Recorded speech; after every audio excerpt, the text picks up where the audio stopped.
मर्डों की आहट कब्रिस्तान की कहानी। बहादुरगढ़ गांव का कब्रिस्तान बहुत ही डरावना था। कोई भी इंसान रात में कब्रिस्तान के अंदर कदम तक रखने की हिम्मत नहीं करता था और इसका कारण था मुर्दों की आहट। जब भी कोई इस कब्रिस्तान से अकेला आता या जाता था तो मुर्दे इसका पीछा करते थे और वो जैसे ही उन मुर्दों की आहट सुनकर पीछे घूमता तो वहीं पर उसकी मौत हो जाती थी। बहादुरगढ़ गांव के लोग तो कई कहानियां सुनाते थे। सुनील मेरे मामा जी एक रात कब्रिस्तान के रास्ते से आ रहे थे। वो डरे हुए थे, इसीलिए हनुमान मंत्र पढ़ते हुए आ रहे थे। उन्हें कब्रिस्तान के भूतों के बारे में पता था। फिर उन्हें मुर्दों की आहट सुनाई देने लगी। वो सीधे सामने देखकर चलने लगे और फिर उन्हें मामी की आवाज़ सुनाई दी और मामी की आवाज़ सुनते ही वो मुड़ गए और फिर मुर्दे घसीटकर उन्हें कब्र में लेकर आए।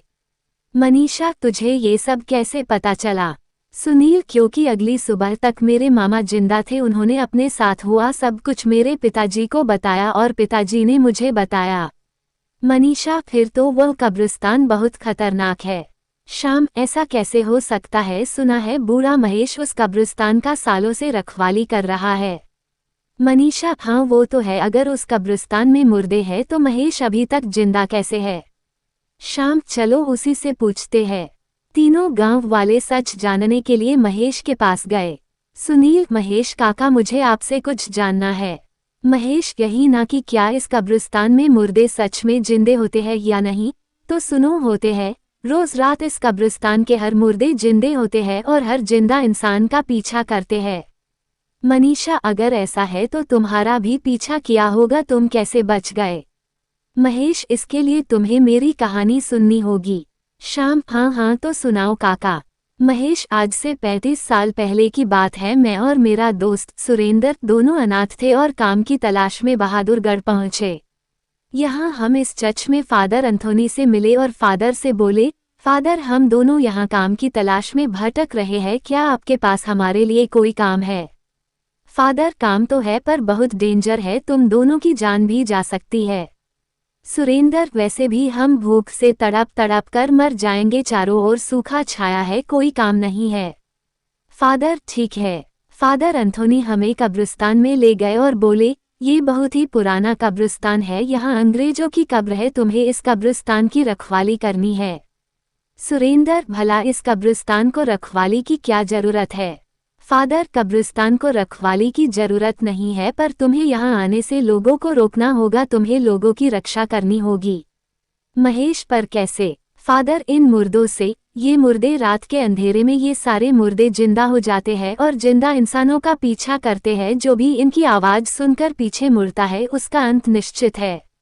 सुरेंद्र, फिर तो वो मुर्दे हमें भी मार डालेंगे। हाँ, अगर पीछे मुड़े तो। इसीलिए तो कहा था कि ये काम जोखिम से भरा है। सोच लो, तुम दोनों ये काम करना चाहते हो या नहीं? हम दोनों के पास कोई और रास्ता नहीं था। पेट की भूख शांत करना ज्यादा जरूरी था, इसलिए हमने हाँ भर दी और उसी रात से हम कब्रिस्तान की रखवाली करने लगे। कुछ रात तक सब कुछ ठीक था। एक रात हमें लगा कि जैसे कोई हमारा पीछा कर रहा है। महेश, सुरेंद्र, जैसे हमारे पीछे कोई है, लेकिन गलती से मुड़ना मत, चुपचाप गेट तक चल। हम लोग डरते हुए गेट तक आए और सुबह होने तक वहीं बैठे रहे और कई बार हमारे साथ ऐसा हुआ और हर बार हम गेट पर आकर बैठ जाते थे। मुर्दे पता नहीं क्यों गेट तक नहीं आ पाते थे। कई साल बीत गए, हम बहादुरगढ़ गांव में खुश थे। सुरेंद्र को एक लड़की गौरी से प्यार हो गया था। वह छुप छुप कर गौरी को देखा करता था। एक बार जब हम कब्रिस्तान में रखवाली कर रहे थे तो फिर से मुर्दों ने हमारा पीछा शुरू किया। हम हमेशा की तरह गेट की तरफ बढ़ चले। हमें मुर्दों की आहट सुनाई दे रही थी, लेकिन फिर भी हम चलते जा रहे थे। अचानक सुरेंद्र को गौरी की आवाज़ सुनाई दी, सुरेंद्र, सुरेंद्र, मुझे बचा लो। सुरेंद्र डर गया, उसे ऐसा लगा कि गौरी सच में खतरे में है। दोस्त, पीछे मुड़ना मत, ये मुर्दे हमारे साथ खेल रहे हैं। सुरेंद्र, नहीं, मेरी गौरी, गौरी को बचाना होगा। सुरेंद्र पीछे मुड़ा और मुर्दों ने सुरेंद्र को घसीट लिया।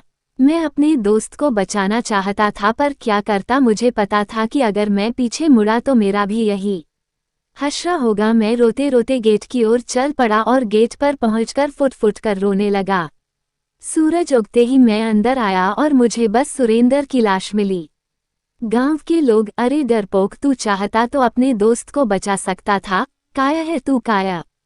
फादर महेश, तुमने जो किया सही किया, अगर तुम पीछे मुड़ते तो वो तुम्हें भी मार देते और फिर ये सब गांव वाले बोलते कि तुम दोनों के दोनों बेवकूफ़ खुद अपनी मौत मरे।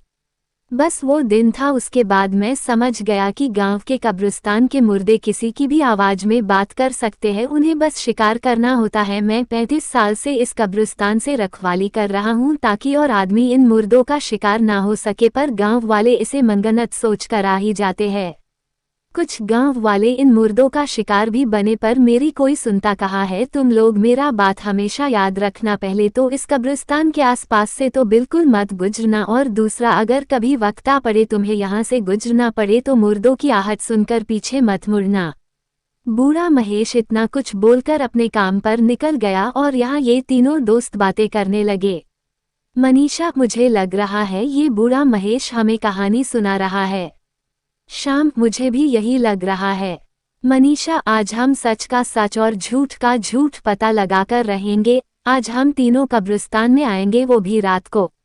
रात के वक्त तीनों दोस्त कब्रिस्तान पहुंचे। कब्रिस्तान में अलग ही शांति थी। वो कुछ ही कदम चले थे कि उन्हें ऐसा लगने लगा कि कोई उनका पीछा कर रहा है। श्याम, पीछे कोई है। मनीषा, बूढ़ा महेश होगा, हमें डरने की कोशिश कर रहा होगा। सुनील, हाँ हाँ वही होगा। तभी पीछे से आवाज आती है, अरे तुम तीनों यहाँ। महेश की आवाज सुनकर तीनों पीछे मुड़े और मुर्दों ने एक एक करके उन्हें भी घसीट लिया। कब्रों के अंदर सब मारे गए। काश ये तीनों बूढ़े महेश की बात सुन लेते।